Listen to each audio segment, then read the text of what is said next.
Colhido.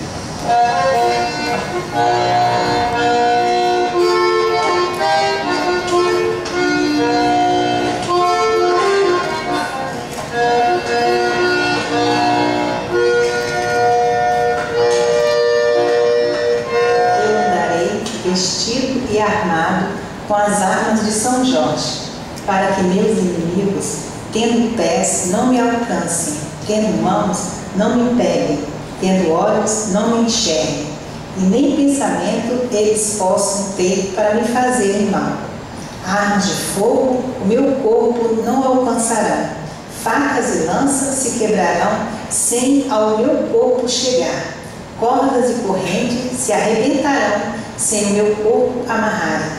Ó glorioso São Jorge, me estenda o seu escudo, defendendo-me com a sua força e com a sua grandeza, do poder dos meus inimigos carnais e espirituais e de todas as suas más influências. Viva São Jorge!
Esse é o povo de São Jorge.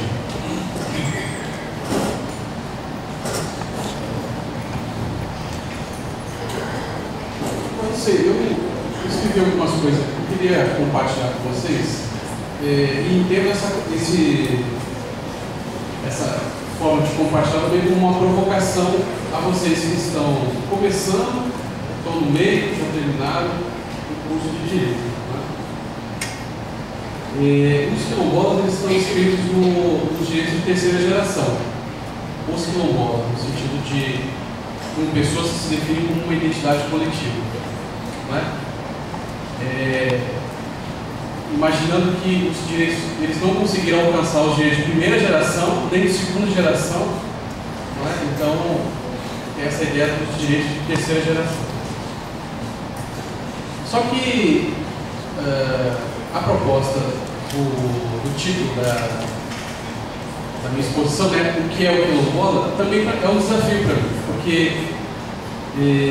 como é que eu vou dizer quem são os quilombolas? É impossível dizer isso, pelo simples motivo de que quem diz isso são os próprios quilombolas, não é um intelectual, um professor da universidade, uma pessoa externa que tem o direito e tem as qualidades para fazer essa afirmação. E também quero dizer para vocês assim, que as identidades sociais, elas não são construídas no vazio. Não é? Eu não posso falar do quilombola, do que é o quilombola, sem olhar para as questões históricas, sociais que se constituem, que constituem essa identidade.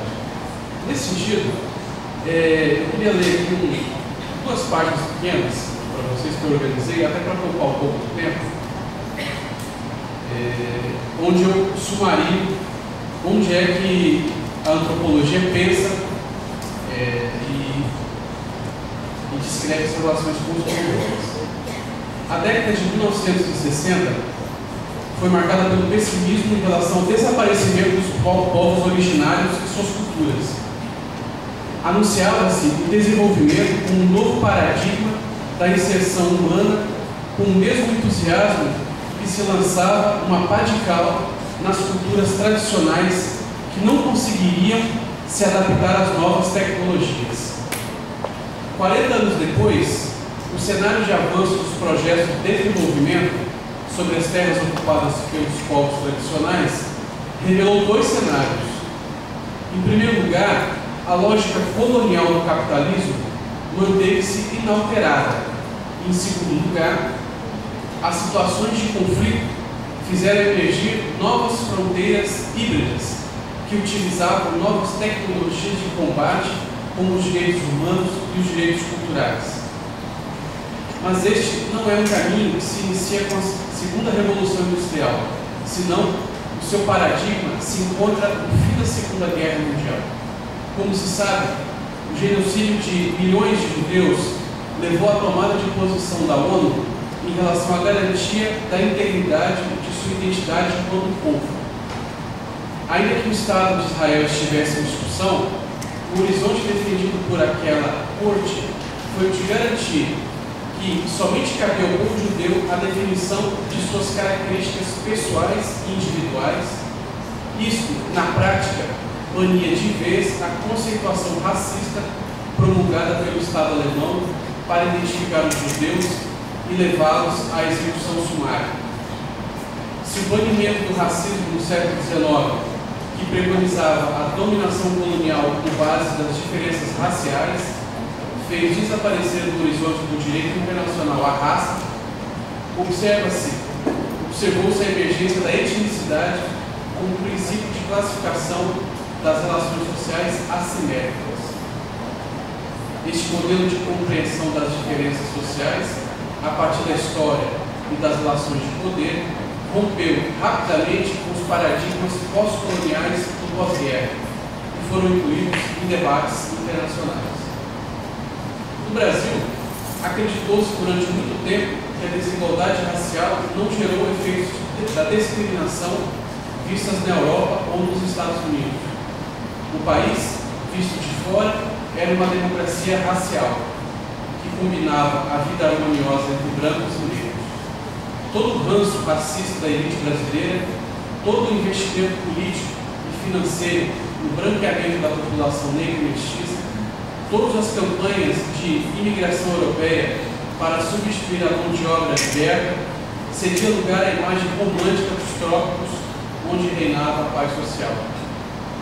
As pesquisas revelaram, no entanto, um país cindido por desigualdades não somente econômicas, mas políticas e sociais.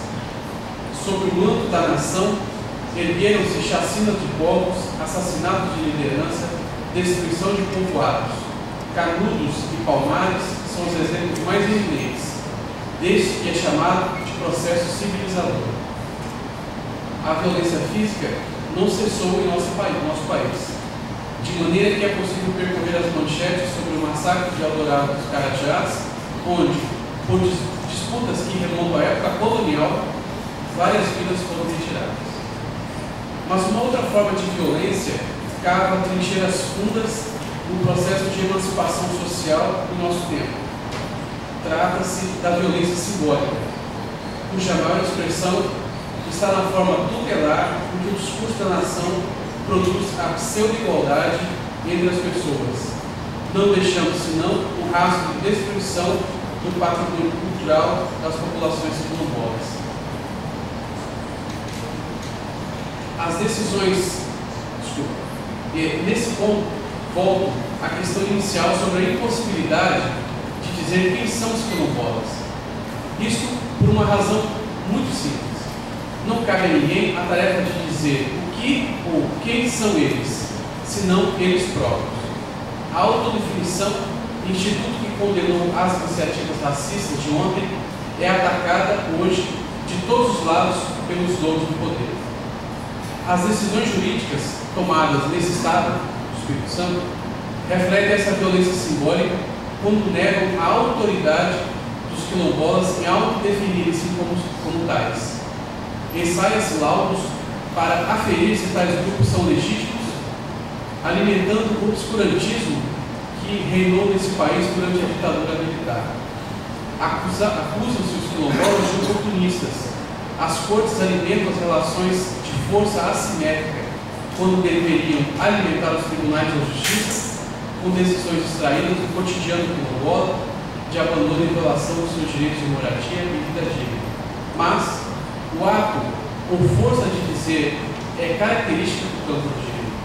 Quando o juiz diz o direito, ele cria em torno de si uma verdade que deve ser acatada, sobretudo porque diz respeito a uma comunidade afim de pessoas e leis. Digamos de maneira grosseira que o direito está fechado em sua própria lógica. A vida real já foi abstraída na lógica do funcionamento do direito, deixando pouco espaço para os debates em torno do justo e do razoável. Para a antropologia, a voz do juiz é uma dentre outras vozes. Isso não quer dizer que sua voz não tenha valor, mas, pelo contrário, que ela tem valor no contexto de sua validação. Isto coloca as demais vozes do campo jurídico subordinados e subalternos a ela. Isso vai bem se esta voz não fosse fruto das relações de poder e força, o que em muitos casos é omitido da face abstrata na qual ela é produzida e consumida. Ao exaltar que pessoas livres não podem dizer de sua identidade social ou étnica, parte do direito brasileiro está, de fato, condenando a essência da democracia. O pensamento tutelar está, assim, baseado na criação de rotinas de enquadramento do outro, a critérios que lhe são alheios. Deve ceder lugar ao pensamento emancipatório. No cenário capixaba das grandes corporações, a justiça cede lugar a rotinas que deixam descoberta a segurança jurídica e constitucional das populações quilombolas. Concluo esta pequena contribuição lembrando que os quilombolas, perseguidos pelas milícias escravistas do século XIX no estado do Espírito Santo, são os mesmos que tiveram que pedir licença já em meados do século XX às delegacias de polícia civil para, contornando a lei da vadiagem de 1941, realizar seus cultos religiosos. Esses mesmos quilombolas, que reunidos em busca do direito à terra e à vida digna, são acossados com decisões judiciais no apagar das luzes. Obrigado, professor Sandro. Vou passar então agora a palavra para a dona Miúda, liderança comunitária da comunidade quilombola do Aninharim, contar para a gente da Orquestra Quilombola, em São Pedro Norte.